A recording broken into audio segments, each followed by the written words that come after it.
He sat on a rusty lawn chair at the edge of his land. Silent, still, watching. While the woman everyone feared, the WA president, strutted around like a queen, waving blueprints and barking orders at contractors. Neighbors couldn't believe it. Why isn't he stopping her? They whispered. Why let her build on his land?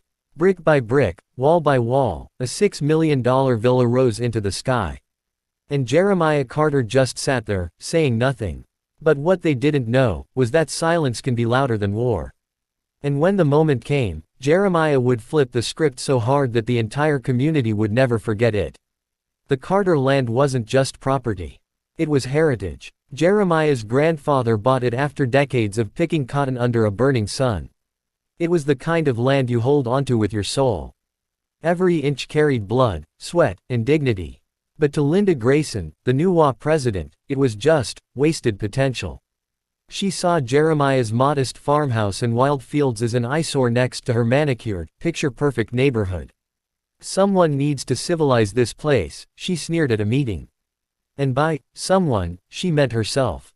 Jeremiah, calm as always, looked her dead in the eye and said, "This land doesn't need saving. It's already saved." But Linda wasn't a woman who heard, no. One morning, Jeremiah woke to a thunder he hadn't heard in years. Bulldozers, trucks, cement mixers. They weren't on the road. They were on his soil. Linda hadn't asked. She hadn't negotiated. She simply declared the land hers and began construction. At first, Jeremiah thought it was a bluff. But day after day, walls rose higher, windows gleamed, chandeliers sparkled. Neighbors drove by in awe. $6 million, can you believe it? They whispered. They looked at Jeremiah's beat-up pickup truck, his plain clothes, his quiet manner. And they laughed. He's no match for her. He's already lost. But Jeremiah just sat under his oak tree, arms crossed, eyes steady. Watching. Waiting. Linda loved the attention. She hosted walkthroughs of the unfinished villa, flaunting imported marble, Italian kitchens, infinity pools. This is how land should be used, she bragged, gesturing to the property that was never hers. Not wasted on weeds. She said it loud enough for Jeremiah to hear. Neighbors laughed with her. Some shook their heads in pity at him. But Jeremiah never fought, never argued. He let her arrogance grow like weeds in spring. And Linda mistook silence for surrender. Months later, the house was finished. $6 million of pride and power gleamed under the sun. Linda threw a grand opening party with champagne fountains and classical music blasting through hidden speakers. She stood on the marble steps, arms wide, soaking in applause. "This," she declared, "is the crown jewel of our community." And then a voice cut through the laughter. Deep, steady, unshakable. "This house," Jeremiah said, "sits on my land." The crowd went silent. Linda smirked. "Your land. Jeremiah, stop embarrassing yourself." But Jeremiah didn't flinch. He reached into a leather folder and unfolded papers yellowed with age, deeds, tax records, court stamps. Proof. Undeniable. Neighbors leaned in, jaws dropping. The land wasn't Linda's. It never was. It belonged to the Carter family, and Jeremiah had every document to prove it.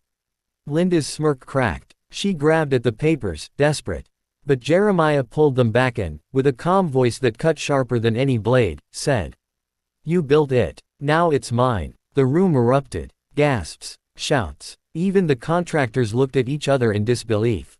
Jeremiah didn't scream. Didn't gloat. He simply handed the documents to a lawyer standing quietly at his side. Yes, he had been silent all along, but he hadn't been unprepared. Weeks later, the court's ruling was clear. The land and everything built on it belonged to Jeremiah Carter. Linda had no claim, no rights, no power. Neighbors watched as movers carried her belongings out of the mansion she thought she owned. Some whispered karma. Others called it justice. And Jeremiah, he didn't celebrate. He just walked through the villa's grand halls, touching the cold marble, standing beneath chandeliers that weren't meant for him, but were his now. He whispered one word, the same word that carried him through months of humiliation. Patience. The story should have ended there. But people like Linda don't vanish quietly. One night, Jeremiah stood on the balcony, staring out over the acres his grandfather fought to own. For the first time in months, the land was silent. Peaceful. Until he saw it. A black SUV idling by the gate. Headlights off. A shadowed figure standing at the fence line, watching him. Jeremiah's chest tightened. He knew that stance. That defiance. Linda wasn't gone. The fight for the land had only just begun. Last time we left off, Jeremiah Carter had just reclaimed the $6 million villa that the WA president, Linda Grayson, built on his family land. Justice had finally been served. Or so it seemed. But that night, as Jeremiah stood on the balcony of his new home, he saw something that froze him in place. A black SUV idling by the gate. Headlights off. A figure standing in the dark, staring straight at him. He knew instantly who it was. Linda. She wasn't finished. And Jeremiah was about to learn that her defeat was just the beginning of something far more dangerous. The next morning, Jeremiah found muddy footprints leading up to his front door. The gates were locked, the security system untouched, but the footprints stopped at the entrance, as if someone had stood there for hours, watching. That night, he heard tapping on the windows. Not knocks. Taps. Slow, deliberate, like fingernails dragging across glass. When he ran outside with his shotgun, the yard was empty. The air was still. The villa loomed behind him like a giant shadow. The neighbors whispered, "Linda won't let this go. She poured $6 million into that house. She's dangerous now." Jeremiah wanted to believe it was just Linda's bitterness. But soon, he realized something darker was at play. A week later, Jeremiah was going through the villa's basement when he noticed something odd. A section of wall that sounded hollow when he tapped it. Curious, he chipped away at the plaster. What he uncovered made his blood run cold. Behind the wall was a hidden room. Inside, boxes of documents, contracts, and photographs. Some showed Linda shaking hands with county officials. Others showed Jeremiah's land marked on maps, stamped with development rights. But the worst was a folder labeled Carter Lineage. Inside were black and white photos of his grandfather, his father, and even childhood records of Jeremiah himself. Notes scribbled in red ink read, "Leverage points. Discredit family history. Remove obstacles." This wasn't just arrogance. Linda hadn't simply built on his land. She had been studying his family for years. And then Jeremiah saw the last page. A deed, forged, transferring ownership of his land to a company Linda secretly controlled. She hadn't been caught off guard. She had a plan B.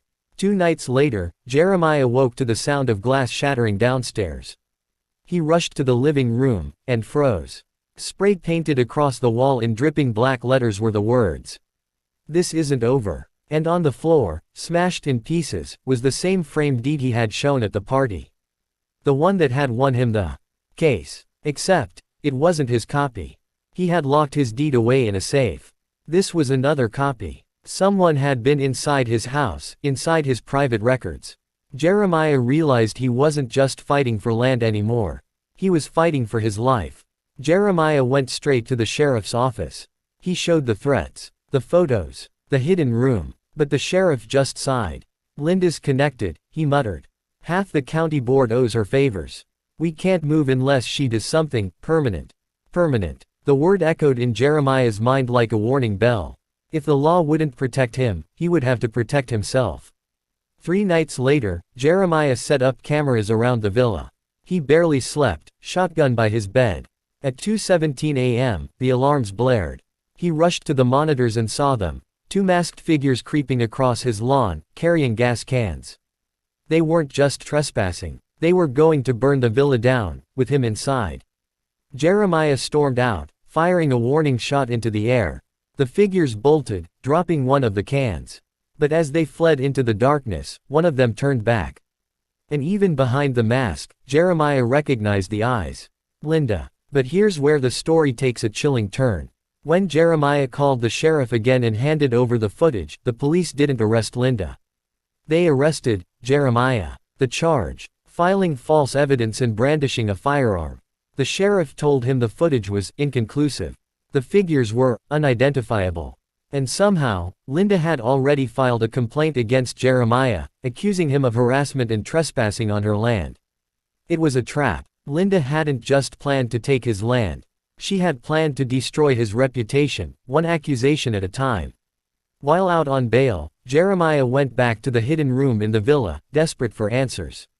And that's when he found something he had missed before, a second folder tucked behind the boxes. Inside were letters. Dozens of them. Each one addressed to county officials, lawyers, even judges. All signed by Linda. And every letter referenced the same name, Crescent Development Group. A company with ties to not just Linda, but to 3 of the very judges who had ruled in her favor in previous cases. Linda wasn't acting alone. She was part of a network, a powerful real estate syndicate that had been stealing land from vulnerable families for decades, laundering it through shell companies, and flipping it for millions. And Jeremiah's land, it was supposed to be their crown jewel. Now it all made sense. The forged deeds, the surveillance on his family, the officials who turned a blind eye. This wasn't about pride. This was organized corruption. And Linda wasn't just dangerous. She was protected. Jeremiah realized he couldn't trust the system. He couldn't even trust his neighbors. One evening, while reviewing the security footage again, he noticed something chilling. Every night at exactly 3:33 a.m., the same figure appeared at his gate. Standing, watching, never moving. It wasn't random. It was ritual. Jeremiah stopped sleeping. The villa became a prison, the walls echoing with paranoia. Every sound, every shadow, felt like the beginning of another attack. Then one night, he found something under his pillow. A photograph of him, sleeping. Someone had been inside his room. The next morning, Jeremiah packed a bag. He knew the truth now. Linda wasn't working alone, and she wouldn't stop until either he was ruined, or gone. He locked the villa, clutching the photograph, and made his way to his truck. But when he opened the driver's side door, he froze. Sitting in the passenger seat was a single envelope. On the front, scrawled in red ink, were the words, "We know what your grandfather did." Jeremiah's hands shook as he opened it. Inside was a photo, not of him this time, but of his grandfather. Standing beside a body half buried in the same soil he fought so hard to protect. The truth hit Jeremiah like a freight train. This wasn't just about stolen land. His family's history hid a secret darker than he ever imagined. And Linda, she wasn't just trying to take his property. She was trying to expose a past that could destroy him forever. To be continued. If you thought Jeremiah's fight for his land was shocking, wait until you hear what secret his grandfather took to the grave. Was his family truly innocent? Or is the land cursed by something darker? Hit subscribe and turn on the bell because part 2 will uncover a revelation you won't believe.